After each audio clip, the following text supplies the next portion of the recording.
होती है, 1 महीना में 4 बार आदमी अल्ट्रासाउंड करा के देखता है बच्चे की स्थिति क्या है, धड़कन बन रहा है कि नहीं बन रहा है, प्रॉपर न्यूट्रिशन मिल रहा है कि नहीं मिल रहा है। आदमी दिन भर में 4 बार कान लगा के सुनता है कि लड़की की स्थिति क्या है। जिस दिन लड़का पेट में लात मार दिया उस दिन अलग से केक कटेगा कि आज लतमरावन केक है, आज बच्चे ने लात मारा है। भाई मॉडर्न जमाना है, क्या कीजिएगा। जो एक्सटर्नल हेलो फ्यूचर डॉक्टर्स, क्या हाल चाल, बढ़िया। तो स्टूडेंट्स, रिप्रोडक्शन इन ऑर्गेनिज्म के नेक्स्ट एपिसोड में आपका बहुत ज़्यादा वेलकम है। स्टूडेंट्स, इसके पहले हमने फर्टिलाइजेशन को, प्री फर्टिलाइजेशन को और भी बहुत सारी चीज़ों को हमने कवर कर लिया था। इस नेक्स्ट वीडियो में हम जानेंगे एम्ब्रियोजेनेसिस को। किसको? एम्ब्रियोजेनेसिस को देखेंगे इस नेक्स्ट वीडियो में। स्टूडेंट्स, अगर आप मेरी वीडियो पहली बार देख रहे हो तो प्लीज़ पीछे के लेक्चर्स को जाके देखिए, तब भी आपको ये चैप्टर अच्छे से समझ में आएगा। ठीक है, चलिए देखते हैं। Embryogenesis refers to the process of development of embryo from the zygote. During embryogenesis, zygote undergoes cell division, mitosis and cell differentiation. ठीक है, एम्ब्रियोजेनेसिस एक ऐसा प्रोसेस है जिसके अंदर जो एम्ब्रियो है वो डेवलप होता है। ठीक है, किससे? जाइगोट से। जाइगोट से डेवलप होके क्या बनाएगा? एम्ब्रियो बनाएगा। ठीक है, और एम्ब्रियोजेनेसिस के टाइम पर जाइगोट क्या करेगा? पहले सेल डिवीजन करेगा, यानी कि माइटोसिस करेगा। ठीक है, भूलिएगा मत। और फिर सेल में डिफरेंशिएशन करेगा, सेल में डिफरेंशिएशन होगा। ठीक है, चलिए आगे देखते हैं हम। Will cell division increase the number of cell in the developing embryo? Cell differentiation help group of cell to undergo certain modification to form specialized tissue and organ to form an organism. ठीक है, cell division क्या करता है? Cell division की वजह से जो number of cell है एम्ब्रियो के अंदर, जो एम्ब्रियो अभी भी डेवलप कर रहा है, डेवलपिंग स्टेज में है, उसके अंदर जो नंबर ऑफ सेल हैं वो इंक्रीज हो जाएंगे। ठीक है, सेल डिवीजन के थ्रू। ठीक है, और सेल डिफरेंशिएशन क्यों होता है बताइए? सेल डिफरेंशिएशन क्या करता है? क्योंकि सेल डिफरेंशिएशन हेल्प करेगा अलग अलग ग्रुप ऑफ सेल को क्या करने में? मॉडिफाइड करने में। अपने आप को मॉडिफाइड करते हैं, मॉडिफिकेशन होती है ताकि अलग अलग स्पेशलाइज्ड टिश्यू और ऑर्गन बन सके। समझ गए ना? ताकि एक पूरा का पूरा ऑर्गेनिज्म बन के तैयार हो जाए। ठीक है, देखिए बहुत इजी है, आपको भूलना चाहिए। देखिए डिफरेंशिएशन में बस इतना आप याद रखिए, जो सेल के गुच्छे हैं वो जो क्या करते हैं? वो ऑर्गन्स का निर्माण करते हैं। ठीक है, और डिवीजन में क्या होगा? डिवीजन में क्या होगा? एक वो सेल है, डिवाइड करके 2 गो बनाएगा, 2 गो से 3 होगा, 3 गो से 4 गो होगा। एकदम इजी है, समझ गए? चलिए आगे देखते हैं। You have study about the process of cell division and differentiation into the previous class. ठीक है, आप साइटोलॉजी के अंदर सेल डिवीजन, सेल डिफरेंशिएशन के बारे में ऑलरेडी पढ़ चुके हो। ठीक है, नेक्स्ट हम देखते हैं एनसीईआरटी में। ठीक है, वही सेम चीज यहाँ पे दी हुई है, जो सारी चीजें हम पढ़ चुके हैं, सेम ओविपेरस जो ऑलरेडी हमने देख लिया है। ठीक है, चलिए देखते हैं आगे। Animals are categorized into oviparous and viviparous based on whether the development of the zygote takes place outside the body of the female parent या inside। ठीक है, तो एक एनिमल को ओविपेरस और विविपेरस तब कहा जाता है एक बेसिस पे, जो कि जाइगोट की डेवलपमेंट है वह बॉडी के बाहर हो रही है या बॉडी के अंदर हो रही है। क्लियर मेरी बात? ओविपेरस विविपेरस हम तब कहेंगे जब जाइगोट की डेवलपमेंट बॉडी के बाहर हो रही है, और तब ओविपेरस, जब जाइगोट की डेवलपमेंट बॉडी के अंदर हो रही है तब विविपेरस। ठीक है, ओविपेरस वो होते हैं जो अंडे देते हैं और विविपेरस वो होते हैं जो बच्चे देते हैं। ठीक है, जो यंग वंश को जन्म देते हैं। देखो भूलना नहीं है, नाम से ही आप इसको क्लियर कर सकते हैं। ओविपेरस में क्या है? पहले ओ यानी कि अंडा आ रहा, अंडे का आकार का दे दिया ना, तो ये अंडा देगा। ठीक है, और विविपेरस में क्या आ रहा है? पहले ही बीबी आ रहा है। पहले ही क्या आ रहा है? बीबी आ रहा है। बीबी से ही तो बेबी होता है, बीबी से ही तो बच्चा होता है। तो यहीं से आप क्लियर कर लेना कि विविपेरस है तो ये यंग वंश को जन्म देगी, यंग वंश इसी से बच्चा होगा। ठीक है, इसमें कहीं कंफ्यूजन नहीं है, बस नॉर्मल से ट्रिक लगाओगे तो याद हो जाएगा। ठीक है, चलिए आगे देखते हैं। whether they fertilized or unfertilized egg are giving birth to young ones. In oviparous animals like reptile and birds, the fertilized egg covered by hard calcareous shell are laid in self place in the environment. After a period of incubation, young ones hatches out. ठीक है, देखिए चाहे वो egg को ले करे या फिर यंग वंश को जन्म दे, बेसिस सिर्फ यही है कि जो डेवलपमेंट है जाइगोट की वो बाहर हो रही है बॉडी की या फिर बॉडी के अंदर हो रही है। ठीक है, अगर ओविपेरस एनिमल्स की बात करें जैसे कि रेप्टाइल, बर्ड्स, इनके अंदर क्या होता है, जो एग फर्टिलाइज्ड हो चुका है और जाइगोट बन चुका है, अब क्या होगा, अब आएगा आपका एम्ब्रियो डेवलपमेंट का केस। किसका? एम्ब्रियो डेवलपमेंट का केस। एम्ब्रियो डेवलपमेंट होने के लिए एग को बाहर निकालना पड़ेगा बॉडी से और उसको कवर करना पड़ेगा। मान लीजिए एक बाहर बॉडी के बाहर आ गया, कवर नहीं है तो फिर इन्फेक्टेड हो जाएगा और उस पे क्या होता है, उस पे कैल्सीरियस सेल की कवरिंग होती है। ठीक है, ताकि इन्वायरमेंट से उसको बचाया जा सके। यानी कि पूरे एक डेवलपमेंट के प्रोसेस के बाद यंग वंश जो है उस एग से बाहर निकलता है। ठीक है, देखिए अगर मान लीजिए बिना कैल्सीरियस सेल के ही उसको हैचेज कर दिया जाए, मतलब इन्वायरमेंट में बाहर ला दिया जाए तो क्या होगा, इन्फेक्शन हो जाएगा, बैक्टीरिया वगैरह उस पर इन्फेक्ट कर देंगे, बैक्टीरिया उसमें खाने लगेंगे। मान लीजिए गोल सा होगा और उसमें तो कोई कैल्सीरियस सेल है नहीं तो क्या होगा, बैक्टीरिया जाएगा मुंह लगा के हाई सु खाएगा, यही होगा। इसीलिए उस पे कैल्सीरियस सेल की कवरिंग होती है ताकि वो प्रोटेक्टेड रहे, कोई बाहर से उसको इन्फेक्शन ना हो, बाहर से कोई बैक्टीरिया अटैक ना करे, कोई भी ऑर्गेनिज्म उसको अटैक ना करे, इसीलिए। नहीं तो मान लीजिए, नहीं तो चलता फिरता कोई भी आएगा देखेगा कि भाई देखो अंडा ले की है, अब तो है नहीं, हाई सुखाएगा चला जाएगा। ठीक है, समझ गए ना। चलिए आगे बढ़ते हैं। On the other hand, in viviparous animals, majority of mammals, including humans, being the zygote develop into a young ones inside the body of the female organism. After attaining a certain stage of growth, the young ones are delivered out of the body of the female organism. ठीक है, देखिए और दूसरी तरफ अगर हम देखें viviparous animals, वो एनिमल्स होते हैं मेजोरिटी में एनिमल्स ह्यूमन बींग्स के अंदर इंक्लूड कर सकते हो, ह्यूमन बींग्स इसके अंदर इंक्लूड होती है।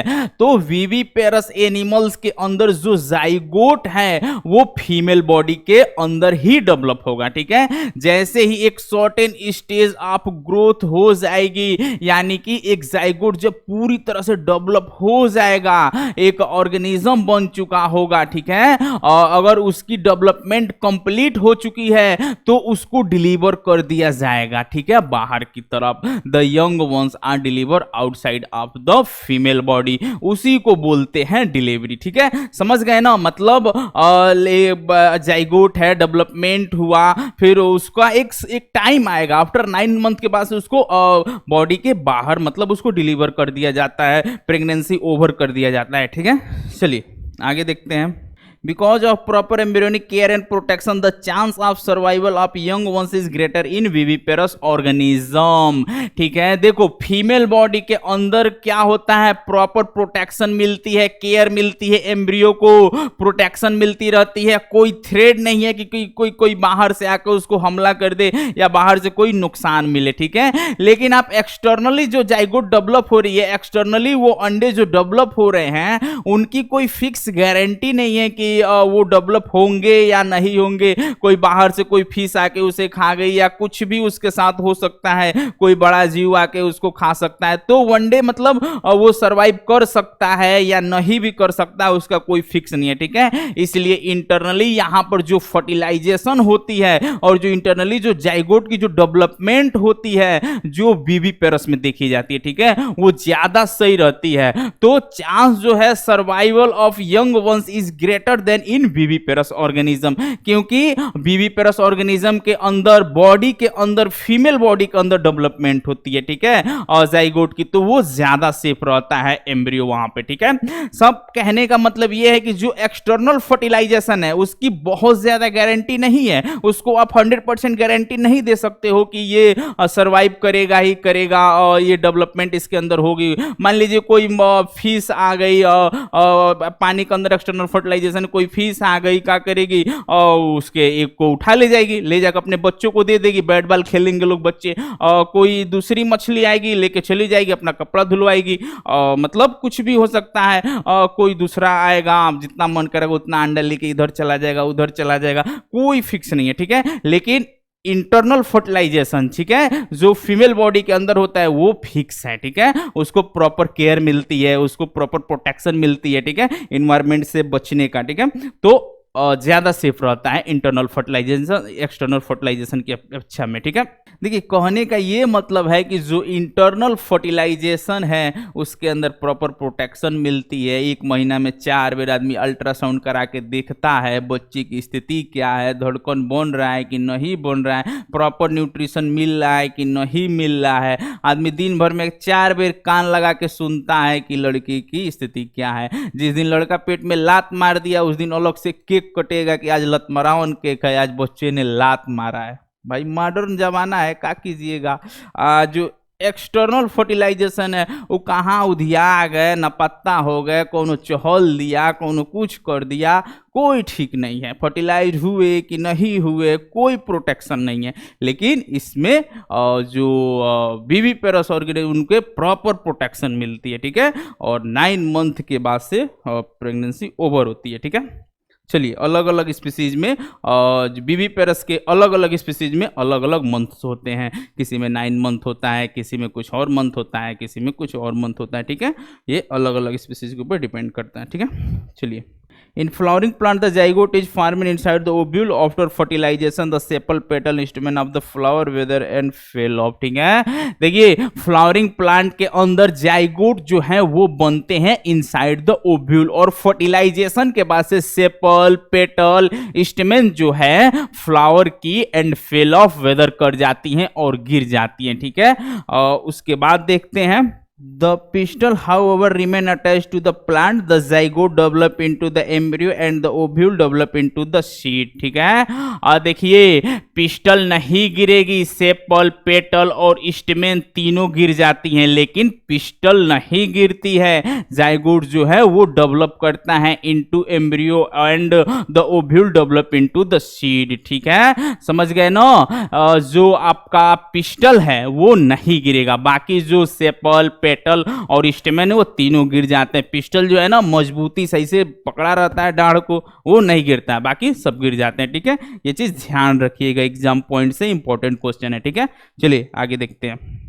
चलिए एक बार इस चीज को देख लेते हैं, बहुत ज्यादा इंपॉर्टेंट है। In flowering plant the zygote is formed inside the ovule और zygote develop into embryo, ovule develop into seed, ovary develop into fruit contains seed dispersion germinate form new plant, ठीक है। देखिए एक फ्लावरिंग प्लांट के अंदर zygote किसमें बन जाता है, ओव्यूल के अंदर, ठीक है। और एक फ्लावरिंग प्लांट के अंदर स्टेमेन हट जाएगा और पिस्टल सिर्फ रह जाता है, क्योंकि पिस्टल के अंदर आपका बनता है पोलन ट्यूब। नहीं ना भूलेगा, पोलन ट्यूब मैं आपको पहले ही बता चुका हूं। जो मेल गैमेट होते हैं वही होते हैं पोलन ट्यूब, और वो जब फीमेल गैमेट तक जाते हैं उस प्रोसेस को बोलते हैं पोलिनेशन, ठीक है। और हम लोगों में जब मेल पहली बार जब फीमेल के पास जाता है उस चीज को बोलते हैं बाराती, तो आप इसको भी बाराती कह सकते हैं, ठीक है। ये लोग अपने बारात करने जाता है, पोलन ट्यूब बारात करने जाता है, अपने ससुराल जाता है, किससे, एयर के थ्रू, बटरफ्लाई के पैर में चिपक के चला जाएगा, फीमेल के मीटर तक चला जाएगा।